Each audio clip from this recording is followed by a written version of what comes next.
Tá. Boa noite a todos.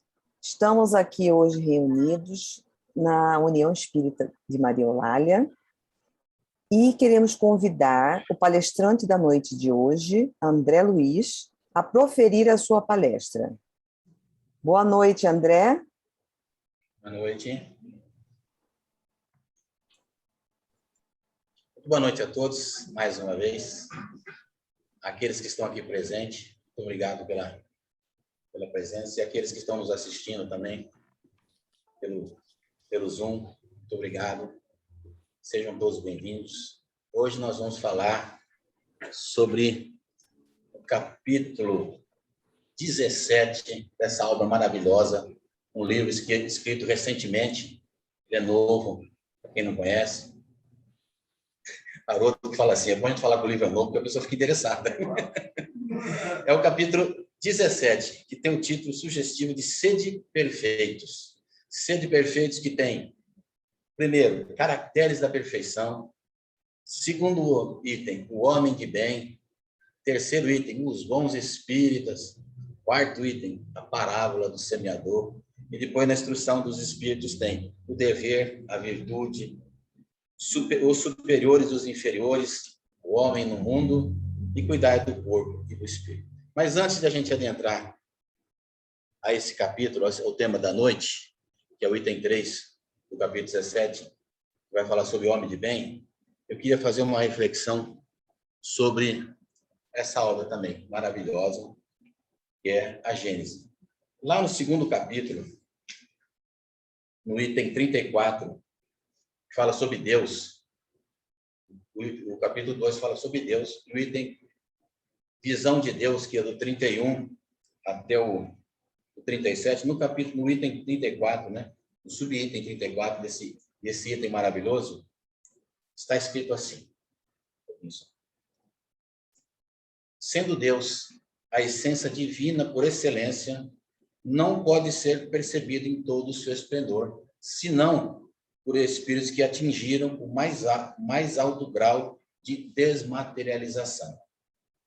Pelo fato de não verem a Deus, não se segue que os espíritos imperfeitos estejam mais distantes dele do que os outros. Espíritos imperfeitos, um exemplo está aqui na frente de vocês. Não há um espírito, ele quer dizer o seguinte, não há um espírito sequer, não importa o seu grau de materialidade, ou de imaturidade, ou de materialidade. Ele nunca está afastado da presença ou da providência divina. No entanto, ele fala que para percebê-lo, é preciso realizar a obra da purificação espiritual, que a gente pode dizer assim, dentro da doutrina espírita, né? Que vai exigir de nós, espíritos imortais, né? Séculos e séculos de educação, iluminação e testemunho no bem. Ou seja, nós vamos chegar até lá. E ele continua aqui. É um item só, ele é curtinho. Ele continua. Visto que, como todos os seres da natureza estão mergulhados no fluido divino, do mesmo modo que nós estamos na luz, o que ocorre é que as imperfeições daqueles espíritos são quais vapores que os impedem de vê-lo. Quando o nevoeiro se dissipar, vê-lo-ão resplandecer. Para isso, não lhes é preciso subir, nem procurá-lo nas profundezas do infinito. Desimpedida a visão espiritual das manchas morais que a obscureciam, eles o verão de todo lugar onde se achem, mesmo da terra, porque Deus está em toda parte. Sendo assim, por ter dotado cada criação sua, né, do livre-arbítrio, ele espera, né, ele aguarda a nossa capacidade de ver, sentir e raciocinar. Para quê? Para que a criação divina seja povoada de consciências responsáveis. Assim, dotados, né, nós, né, de todas as qualidades, no exemplo assim, as potencialidades da perfeição, que está em nós ainda estado latente, né? Que um dia nós vamos, né, Dito? Dito semana passada deu uma introdução, né? Nós vamos virar, nós seguiremos atingiremos essa perfeição. Espíritos crísticos. É uma perfeição relativa, não igual a Deus, né? E porque cada criatura, em parceria com o Criador, possa edificar, assim dizer, a sua própria grandeza. Aqui não há ainda uma indicação, não há um protecionismo, não tem isso para o Pai. Ele é equinânime. Porque não há privilégio. Todos os filhos, né, nós somos tratados em pé de igualdade. E todos possuem os mesmos recursos para efetuar o aprimoramento da alma. Então, esse é o nosso ponto de partida. Aí eu venho...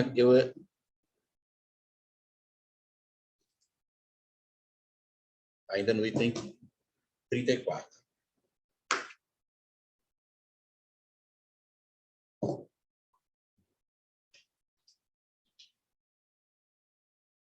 Porque ele vai falar que esse é um parâmetro que nós temos que seguir. Mas vamos seguir o parâmetro de Deus? Não. Porque o homem de bem vai chegar lá, perfeito. Vai ser um dia um espírito perfeito. Então, esse vai ser o nosso parâmetro de hoje. O homem de bem. E nós vamos ver como é que nós vamos tentar atingir também esse patamar. Como é que a gente vai conseguir atingir essa perfeição relativa que Allan Kardec, nessa breve introdução desse capítulo, nos indica. E antes de eu entrar ainda no capítulo 3, eu quero capítulo 2, esse item 2 do capítulo 17, que fala sobre os caracteres da perfeição. Allan Kardec fala assim, ó, uma vez que Deus possui a perfeição infinita em todas as coisas, esta máxima, sede perfeitos como vosso Pai Celestial é, tomado ao pé da letra, pressuporia a possibilidade de se atingir a perfeição absoluta. Se fosse dada à criatura ser tão perfeita quanto o Criador, ela tornar-se-ia igual o que é inadmissível. Mas os homens aos quais Jesus se dirigia não teriam compreendido essa nuance. Ele se limitou a lhes apresentar um modelo e lhes disse para se esforçarem por alcançá-lo. Portanto, preposição, portanto, se nós temos a eternidade pela frente, nada melhor do que uma meta inatingível para nos guiar. Portanto, teremos trabalho para o resto da eternidade. Somos espíritos imortais. Porque o progresso dos espíritos, ele é eterno. Porque a nossa meta não é nada mais, nada menos que o Criador. Ele é o parâmetro. Uma boa definição para entender melhor isso aí, sabe qual que é? E a gente entender uma coisa, nós somos criaturas de Deus que nos fez imortais. Agora tem uma coisa, Deus é eterno. A diferença é essa. Então nós nunca seremos eternos. Por que é eterno? Ele não tem começo nem fim. Agora, imortal, ele tem começo e não tem fim. A diferença nossa é essa. Nós somos criados, né? Nós tivemos um ponto de partida. Deus, como é que se responde essa pergunta? Como é que Deus é eterno? A gente fica discutindo a noite inteira aqui, né? E ele continua assim, nesse mesmo item. É preciso, pois, entender, por essas palavras, a perfeição relativa, aquela da qual a humanidade é suscetível, e que mais aproxima da divindade. Aí então eu pergunto, em que consiste essa perfeição? E Jesus responde, amar os inimigos, fazer o bem àqueles que nos odeiam, orar por aqueles que nos perseguem. Ele mostra, assim, que a essência da perfeição é a caridade na sua mais larga acepção, porque ela implica a prática de todas as outras virtudes. E os que assim fazem, né, se encaminham para se tornar um homem de bem. E o nosso objetivo é nos tornarmos seres de bem, segundo os parâmetros que aqui estão nesse item 3. E nós vamos ver hoje que o homem de bem, o homem no sentido de ser humano, de espécie humana, né? Não no sentido de gênero, o ser humano de bem, um membro da espécie humana que edificou o bem e que irradia o bem por onde passa e onde vive, independente da religião que ele professa. Estava assistindo uma palestra do Haroldo, ele conta um caso interessante de um amigo dele que foi participar de um... Não sei se você não conhece o Haroldo Dutra Dias, né? Um dos nossos maiores palestrantes espíritas, gosto muito dele. Haroldo Dutra Dias. E ele fala do amigo dele que foi participar de um congresso de teologia em Salvador. O tema do congresso era diversidade religiosa. Aí vieram lá diversos palestrantes, teólogos, com títulos de doutorado, de pós-doutorado, era infinidade, né? E para representar as religiões de matriz africana, foi convidada uma mãe de santo. Ela chegou lá com aquele vestido branco rodado, engraçado como ele descreve o vestido, né? Tudo bonito, né? Chegou, simples, tomou o lugar dela, né? Como convidada palestrante, né? Aí começaram os palestrantes conferirem a sua palestra, né? Falaram, um falou, outro falou, todo mundo falou. Aí chegou a vez dela. Aí eu falei, olha, gente, foi tudo muito bonito, apesar de eu não ter entendido quase nada, mas eu vou ser breve aqui, porque ontem, eu vou ser breve nas minhas palavras, porque ontem eu acolhi 10 moradores de rua em casa, e nessa hora eles já estão com fome. Então, eu vou ser breve. Se o Congresso acabou. Você quer um exemplo melhor do que um homem de bem? Todo mundo falou bonito, mas ninguém pratica. Ela falou simples, na expressão dela, mas ela praticou o sentido que é o homem de bem, que nós vamos ver agora a seguir. Porque o homem de bem, para ser um homem de bem, né? No sentido do gênero que eu falei, é um ser humano de bem, né? O homem é uma mulher de bem. Nós temos exemplos aí. Irmã Dulce, nós temos a Madre Teresa do Calcutá, independente da religião que eles professam. Mahatma Gandhi, nosso Chico Xavier, eu gosto muito de Eurípides Barçanufo também. Para quem não conhece a história de Eurípides Barçanufo, é muito bonita. Então, temos muitos exemplos aí que possam ser espelho para o nosso começo. E aí, você se considera um homem de bem? E o que fazer? O que a gente tem que fazer para ser uma pessoa de bem? Ainda não, né? Então tá. Aqui está, Dito. Agradecer a você pela sua introdução da aula passada. Agradecer a você pela palestra da aula passada. Infelizmente, aqueles que estiveram presentes aqui, ela falhou a parte, mas a segunda parte foi muito boa também. Ajudou a gente somente na minha palestra, a introdução sua foi ótima. Muito obrigado pela colaboração. Está aqui. É o que o Dito falou. Ele colocou bem assim, ó. Aqui está. Uma das obras de Allan Kardec, da codificação. Junto com esse aqui, que é o Livro dos Espíritos, a Gênesis, o Livro dos Médiuns e o Céu e o Inferno. Então, como eu disse antes, esse capítulo é o capítulo 17. Está lá. Sede perfeitos. Capítulo 17, item 3, o homem de bem. Então, eu vou ler aqui. O verdadeiro homem de bem é aquele que pratica a lei de justiça, de amor e de caridade na sua maior pureza. Se interroga a consciência sobre seus próprios atos. Pergunta a si mesmo se não violou essa lei, se não fez o mal e se fez todo o bem que podia.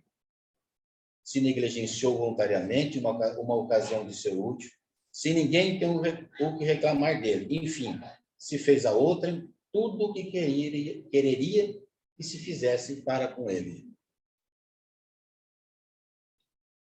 Pratica a lei de justiça, amor e caridade. É uma lei só, não são 3 leis.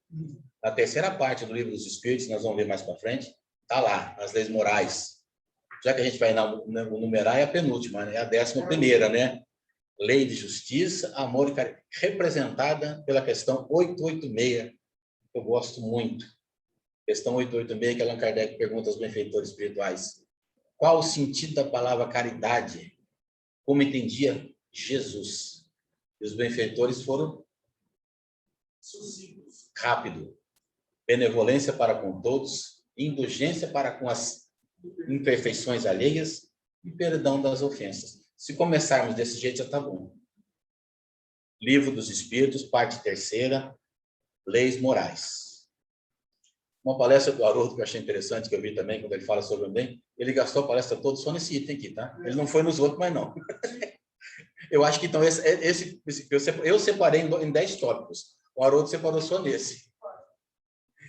Então, o verdadeiro homem de bem é aquele que pratica a lei de justiça, de amor e de caridade na sua maior pureza. Simples.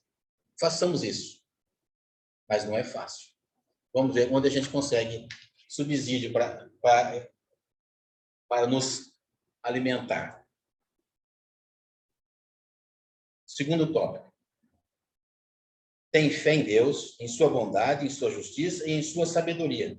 Sabe que nada ocorre sem a sua permissão e se submete em todas as coisas à sua vontade. Tem fé no futuro, por isso coloca os bens espirituais acima dos bens temporais. Sabe que todas as vicissitudes da vida, todas as dores, todas as decepções são provas ou expiações e as aceita sem murmurar. Evangelho segundo o Espiritismo, capítulo 8. Bem-aventurado aqueles que são brandos e pacíficos. Uma mensagem do Espírito Lázaro, lá no item 8, em que ele fala sobre obediência e resignação. Está aí uma parte para a gente poder entender o que os benfeitores pedem aqui a Allan Kardec. Obediência e resignação. O homem de bem, ele é resignado, ele aceita tudo, porque sabe que aquilo vem porque seja compromissos também assumidos. Né? Nós somos espíritos mortais, não sabemos o que fizemos nas encarnações passadas. Porque nada é por acaso. Se estamos sofrendo hoje, é reflexo do passado. Se estamos sofrendo hoje, é reflexo do passado. Então temos que aceitar. Porque Deus não dá uma carga maior do que nós podemos carregar. Obediente e resignado. Capítulo 9, bem-aventurado aqueles que são brandos e pacíficos. Item 8, uma mensagem do Espírito Lázaro. A obediência, deixa eu ver aqui, capítulo 9, né?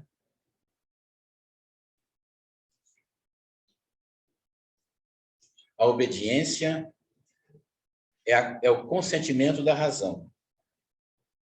A resignação é o consentimento do coração. Olha o que ele fala aqui. A obediência é o consentimento da razão. E a resignação é o consentimento do coração. Terceiro tópico. Vou botar aqui. Também que eu marquei 2 páginas aqui para não ficar perdido. O homem, possuído do sentimento de caridade e de amor ao próximo, faz o bem pelo bem, sem esperança de recompensa. Retribui o mal com o bem, toma a defesa do fraco contra o forte e sacrifica sempre seu interesse à justiça. Dito.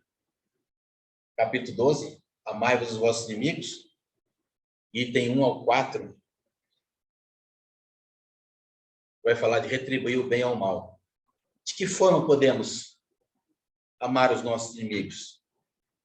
Não lhes guardando ódio, rancor ou desejo de vingança.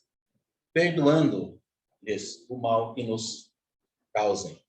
Esquecer, perdoar, relevar. É esse que vai. Ele retribui o mal que recebeu com o bem. Conseguimos fazer isso ainda? Estamos no caminho? Tentando, pelo menos? Tá bom. Então tá bom. 4. E encontra satisfação nos benefícios que derrama, nos serviços que presta, nos felizes que faz, nas lágrimas que seca, nas consolações que dá aos aflitos. Seu primeiro movimento é o de pensar nos outros antes de pensar em si. Antes de pensar em si, de procurar o interesse dos outros antes do seu próprio. O egoísta, ao contrário, calcula os lucros e as perdas de toda a ação generosa. Beneficência. Capítulo 13 do Evangelho segundo o Espiritismo. Que a vossa mão esquerda não saiba o que faz a vossa mão direita. Tem 3 mensagens bonificantes. Tem três mensagens nesse item da beneficência. Uma é do Adolfo, bispo de Argel, que ele faz, né? Pudesse, amigos, ter por única ocupação tornar os outros felizes. Olha a elevação do espírito, que já está atingindo já quase que a perfeição relativa. Tornar os outros, ser a única coisa nossa, tornar os outros felizes. Uma mensagem de São Vicente de Paulo também, que tem aqui nesse capítulo. Sede bons, amparai os vossos irmãos, deixai de lado a horrenda chaga do egoísmo, junto com o orgulho, são as duas maiores chagas da humanidade, porque é o contrário da caridade e da humildade. O orgulho e o egoísmo. E além uma mensagem de Cáritas também, desse capítulo, né? Ela vai falar sobre a esmola, né? A gente tem que tomar cuidado na hora de dar a esmola, né? Então, ela faz um roteiro, para a gente ter muito cuidado na hora que a gente vai dar a esmola para aquele nosso irmãozinho que está em necessidade. 5. Ele é bom, humano e benevolente para com todos, sem preferência de raças nem de crenças, porque vê irmãos em todos os homens.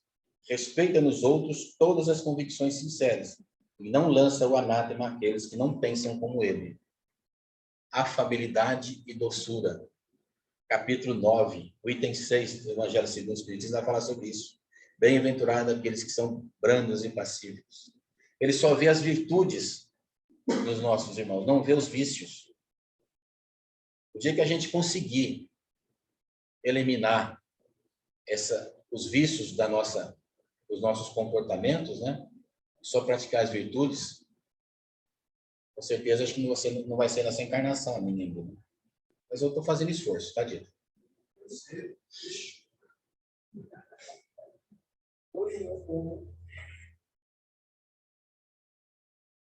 Item 6. Em todas as circunstâncias, a caridade é o seu guia. Diz a si mesmo que aquele que leva prejuízo ao outro por palavras malévolas, que fere a suscetibilidade de alguém por seu orgulho e seu desdém, que não recua à ideia de causar uma inquietação, uma contrariedade, ainda que leve, quando pode evitá-la, falta o dever de amor ao próximo e não merece a clemência do Senhor. Não merece a clemência do Senhor. Eu tirei por base aqui, para a gente poder entender esse pedaço, o capítulo 15 do Evangelho segundo o Espiritismo. Fora da caridade, não salvação.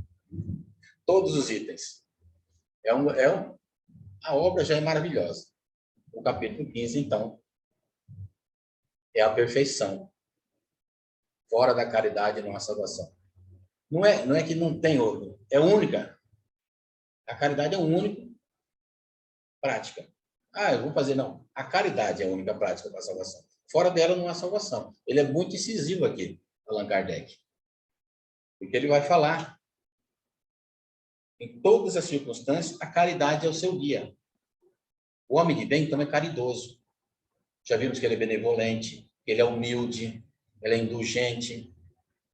Tudo dentro da questão 886 do Livro dos Espíritos. E Allan Kardec pergunta aos benfeitores. E vai mais além aqui, né? Ele está pedindo para a gente ser um pouquinho mais. O item 7 fala o seguinte: não tem ódio nem rancor, nem desejo de vingança. A exemplo de Jesus, perdoa e esquece as ofensas, e não se lembra senão dos benefícios, porque sabe que lhe será perdoado como ele próprio houver perdoado. É indulgente para com as fraquezas alheias, porque sabe que ele mesmo tem necessidade de indulgência. E se lembra dessas palavras do Cristo, aquele que está sem pecado e atire a primeira pedra. Não se compraz em procurar os efeitos alheios, nem em colocá-los em evidência. Se a necessidade a isso obriga, procura sempre o bem que pode atenuar o mal. Estuda as suas próprias imperfeições e trabalha, sem cessar, em combatê-las. Todos os seus esforços tendem a poder dizer a si mesmo no dia de amanhã que há nele alguma coisa de melhor que na véspera. Evangelho segundo o Espiritismo, capítulo 10. Bem-aventurados aqueles que são misericordiosos. Uma mensagem maravilhosa fala sobre a indulgência, que vai nos ajudar a entender o que Allan Kardec está querendo dizer aqui. Esse é um roteiro seguro. Item 8. Não procura fazer valorizar nem seu espírito, nem seus talentos a expensas de outrem. Aproveita, ao contrário, todas as ocasiões para ressaltar as vantagens dos outros. Não se envaidece nem com a fortuna, nem com as vantagens pessoais, porque sabe que tudo que lhe foi dado pode lhe ser retirado. A mensagem de abertura, quando o nosso querido Benedito leu, fala sobre o patrão e o empregado, né? Se um dia hoje ele está na condição de empregado, um dia ele já foi patrão. Ele está sentindo. Então, por isso que a gente não deve causar a soberba, né? Nem causar esforços e humilhações. A gente não sabe como é o seu dia de amanhã. Item 8, nós podemos encontrar lá no Evangelho segundo o Espiritismo, capítulo 7. Bem-aventurados pobres de espíritos. Que vai falar no item 11, né? Vai falar sobre orgulho e a humildade. Vai nos ensinar.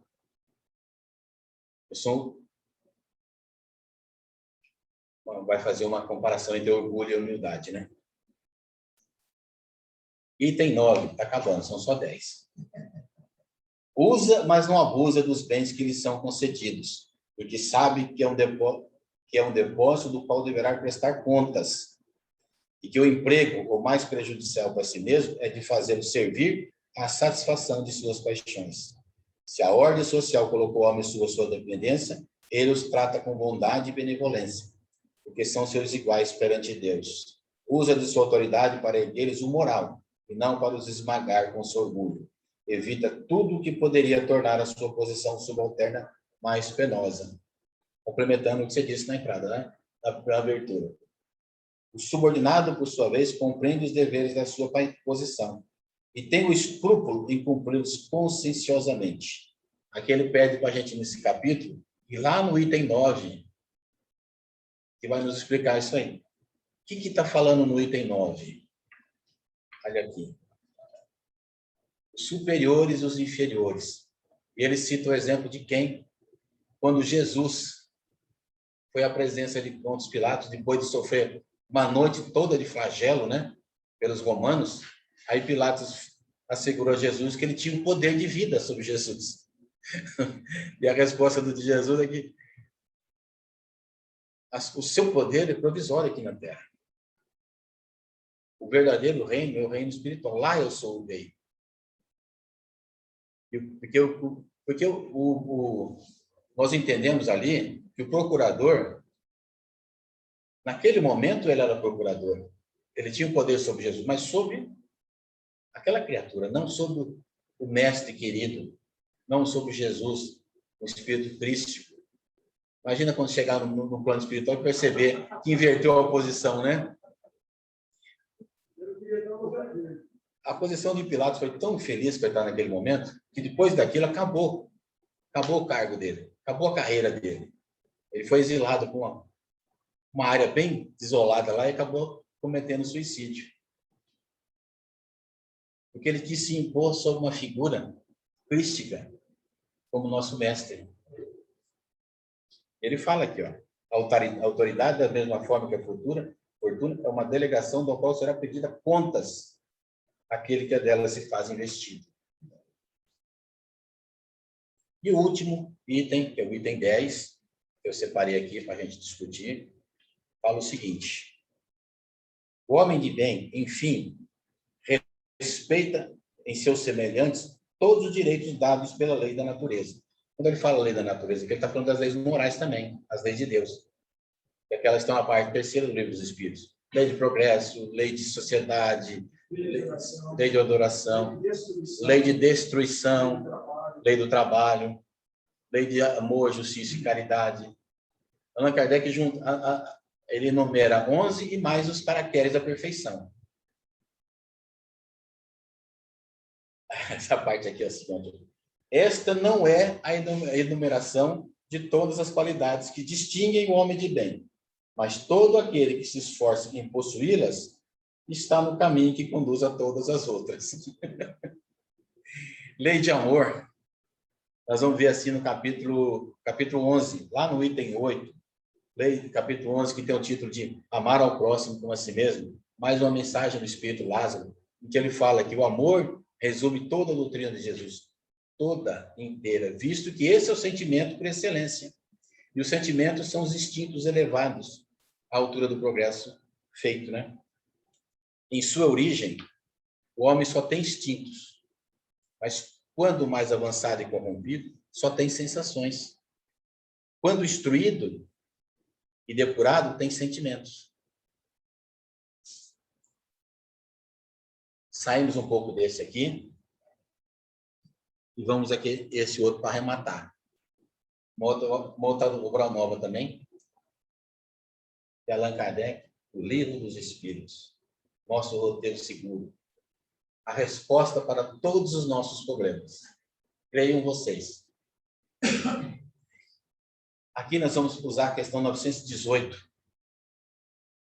que é do capítulo 12, né, da terceira parte, que fala sobre os caracteres do homem perfeito. Qual que é a questão 918? Allan Kardec pergunta aos benfeitores: por que sinais se pode reconhecer no homem o progresso real que deve elevar o seu espírito à hierarquia? Questão 918.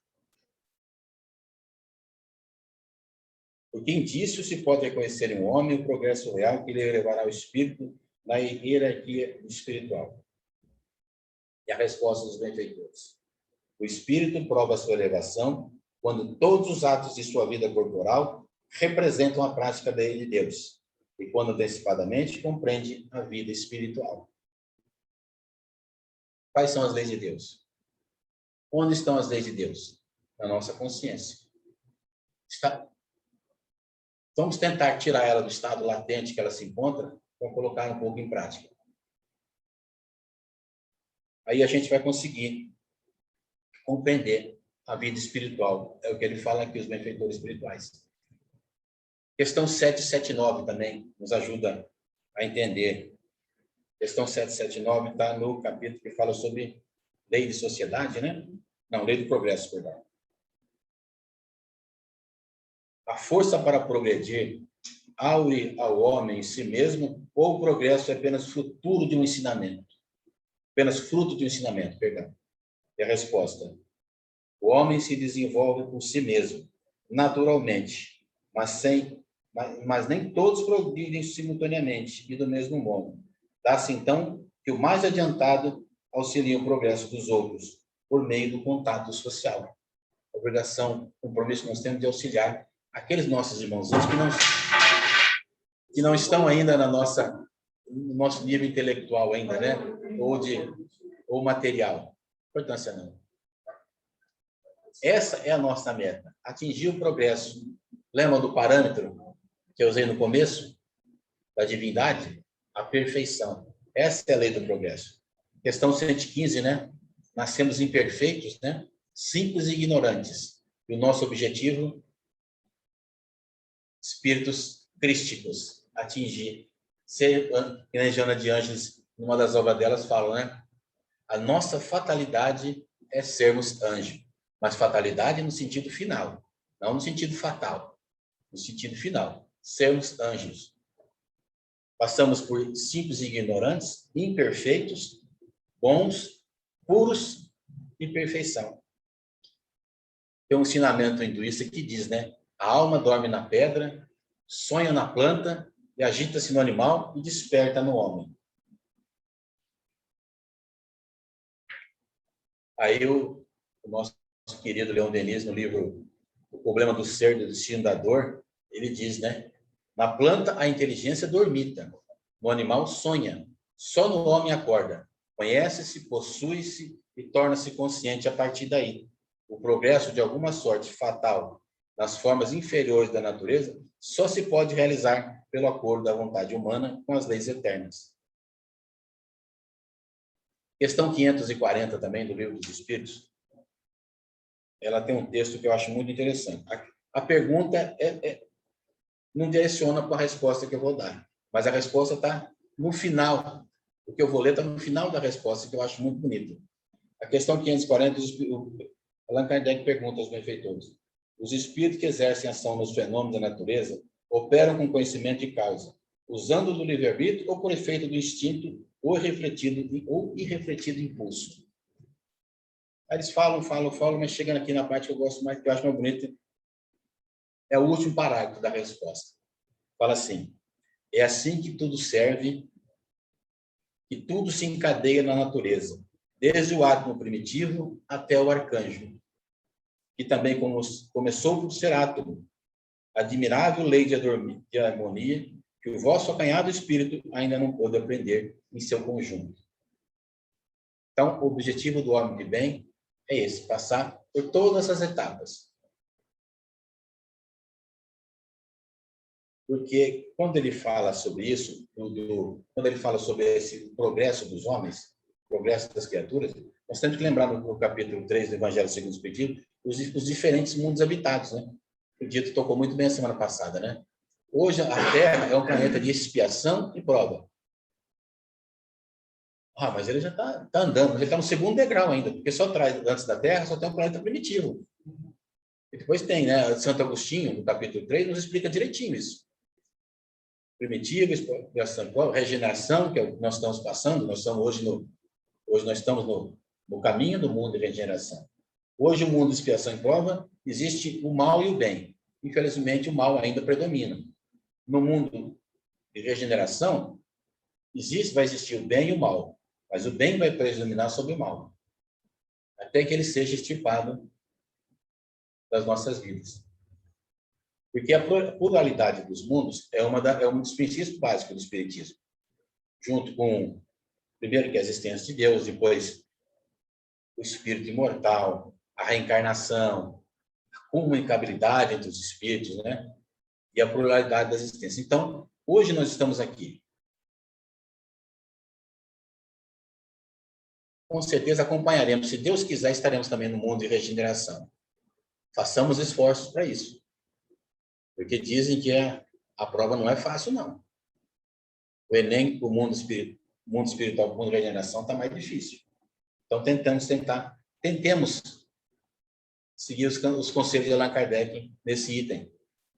Que nem diz o nosso André Guilherme, o Enem espiritual, o mundo de regeneração, está difícil. Passa tudo pelo homem de bem.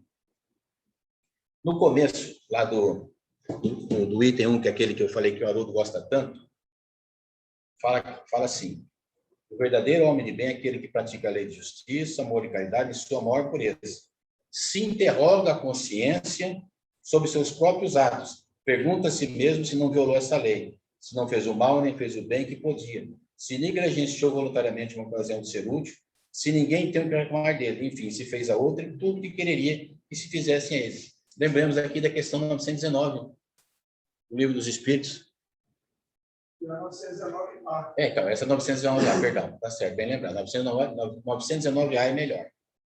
Qual o meio mais prático, mais eficaz tem o homem de se melhorar? Isso é uma pergunta mineira, sabia? É? Isso é uma pergunta que você viu. Vamos lá. Qual o meio mais prático e eficaz para se alcançar a perfeição? Qual o meio prático mais eficaz que tem o homem de se melhorar nessa vida e de resistir à atração do mal? Um sábio da antiguidade, Javolo disse. Quem que é esse sábio? Sócrates. Quase 500 anos antes de Jesus. E o Sócrates habitou esse planeta ele de 399, de 430 até 399 a.C. Então, são quase 500 anos. Mas o Sócrates também está aqui, ó. Foi um dos espíritos que participaram da codificação espírita. Aí vem a resposta de Santo Agostinho, né? Fazei o que eu fazia, né? Puxa a consciência, né? Quando vivi na Terra. Deixa eu botar nela aqui. A resposta é uma página e meia do livro. Mas eu vou fazer só uma partezinha dela aqui. Realmente ela tem aqui uma página e meia mesmo. Olha aqui. Fazia o que eu fazia quando vivi na Terra. Ao fim do dia, interrogava a minha consciência. Passava a revista ao que fizera e perguntava a mim mesmo se não faltara algum dever. Se ninguém tiver motivo para mim se queixar. Foi assim que cheguei a me reconhecer e a ver o que em mim precisava de reforma. A gente faz isso no dia 31 de dezembro. Faz, né? Faz sempre isso, né? A reforma. Mas essa reforma não vale. A tal da reforma íntima, que a gente tem tanto ouvir falar no movimento espírita, né? Tanto ouvir falar no movimento espírita, cadê a reforma íntima? Aqui, ó, pergunte a si mesmo se violou essa lei, se não cometeu mal, se fez tudo o que podia, se fez tudo bem que podia, se não deixou escapar voluntariamente uma ocasião de ser útil. Isso é uma coisa difícil da gente poder entender. Como vai ser essa ocasião? Como ela vai pintar? É o que Jesus usa, né? Os nossos irmãos mais carentes. Não só carentes mais materialmente, mas moralmente, emocionalmente, fisicamente, emocionalmente. E a gente, de vez em quando, não tem tempo para atendê-los, né? É isso que ele fala. Se deixou escapar voluntariamente. Aqueles irmãozinhos que chegam a gente e perguntam. E a gente passa. Se ninguém tem do que se queixar de você, eu digo. Se fez aos outros aquilo que queria que os outros fizessem para mim.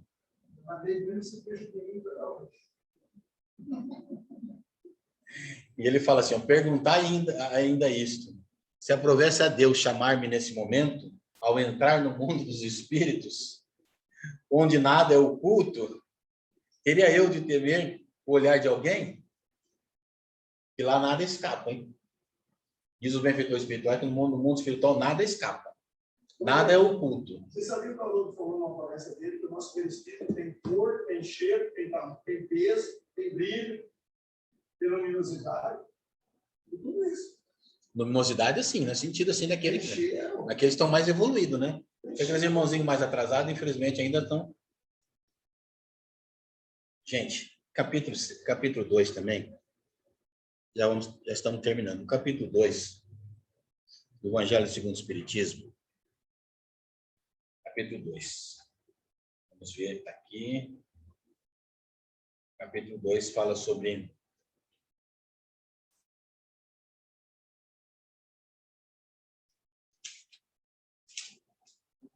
meu reino não é deste mundo.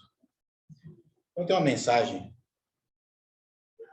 que fala aqui, o Espiritismo dilata o pensamento e lhe rasga horizontes novos. Mostra que essa vida não passa de um elo no harmonioso e magnífico conjunto da obra do Criador. Mostra a solidariedade que conjuga todas as existências de um mesmo ser. Todos os seres no mesmo mundo e todos os seres de todos o mundo. Então, nós estamos todos envolvidos nesse momento, nós estamos todos envolvidos aqui, no item 7, que fala sobre o ponto de vista. Então, o que nós devemos fazer? Tentar nos aproximar o máximo possível desses itens citados aqui sobre o homem de bem. Eu, particularmente, né? A gente não deve falar assim, né? O palestrante não deve falar particularmente a sua opinião. Mas aqui em off, eu concordo também que o primeiro item já é muito importante. Se a gente conseguir alcançar ele, nós estamos dando um passo muito importante. O verdadeiro homem de bem é aquele que pratica a lei de justiça, de amor e de caridade em sua maior pureza. Se nós conseguimos fazer isso já, acredito eu que estaremos no caminho para atingirmos essa perfeição relativa, para atingir aquele parâmetro que Allan Kardec enumera aqui na Gênese. Porque não é fácil.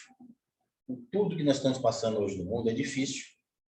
Com todas as dificuldades morais e materiais, a gente parar para atender que nem aquela mãe de santo que o Haroldo citou aqui, levou para casa 10 moradores de rua.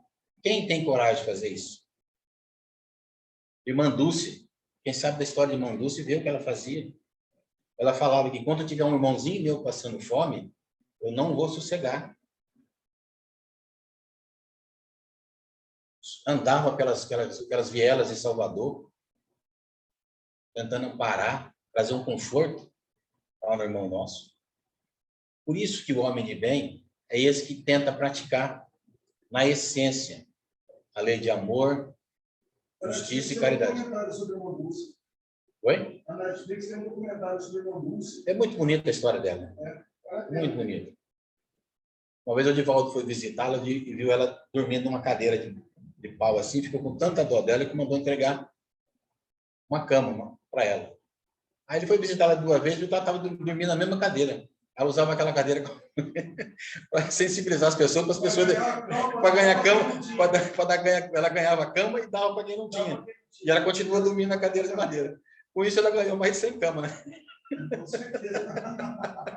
Nunca se pensava na cadeira. Nunca, a cadeira era o objeto de resignação dela. É. Ela fugiu do casamento lá. Tem um livro muito bonito do Chico, né? Todos eles são bonitos, né? Nas obras do nosso querido Francisco Cândido Xavier. É uma psicografia, são diversos poetas, né? Diversos espíritos que escrevem essa obra, né? O livro chama Vereda de Luz. São diversos espíritos. E esse capítulo que eu vou ler para vocês aqui é do espírito chamado Augusto Linhares. Eu acho muito bonita essa frase. No banco da eternidade, achei um aviso assim. 2 pontos. Perseverança no bem dá dividendos sem fim.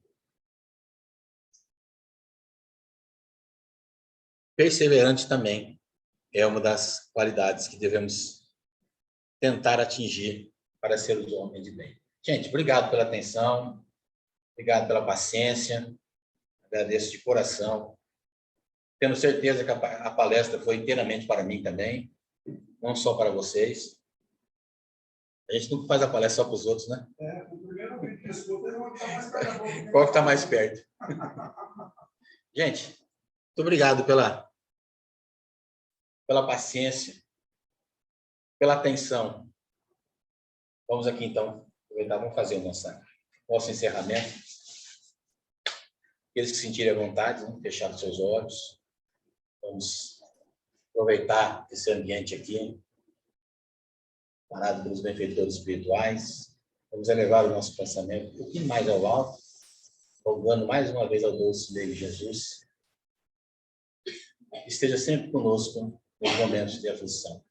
E seja misericordioso para com as nossas imperfeições, para que a gente possa conquistar, não na totalidade, mas em alguns itens, daquilo que Allan Kardec diz, tem que se portar e tem que conquistar para ser homem de bem.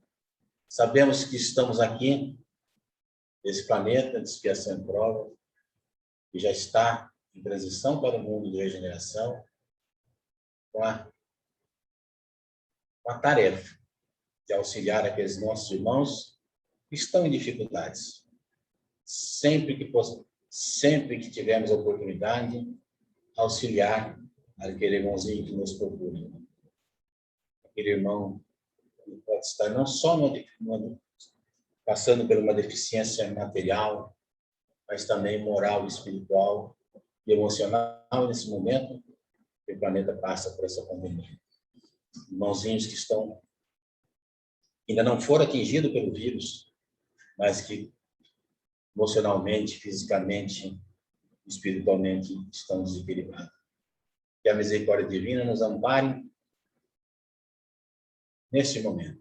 Ampare aqueles nossos irmãozinhos que estão sofrendo na Bahia, em Minas Gerais, com as chuvas, né? Com os problemas climáticos, né? Que estão acarretando lá, excesso de chuva. Aqueles nossos irmãozinhos que perderam a vida, naquele caso, acidente lá em Capitólio, na cidade de Minas Gerais. Possamos estar todos imbuídos no trabalho daquele que Jesus nos pediu, de amar ao próximo como a nós mesmos. Muita paz a todos, muito obrigado.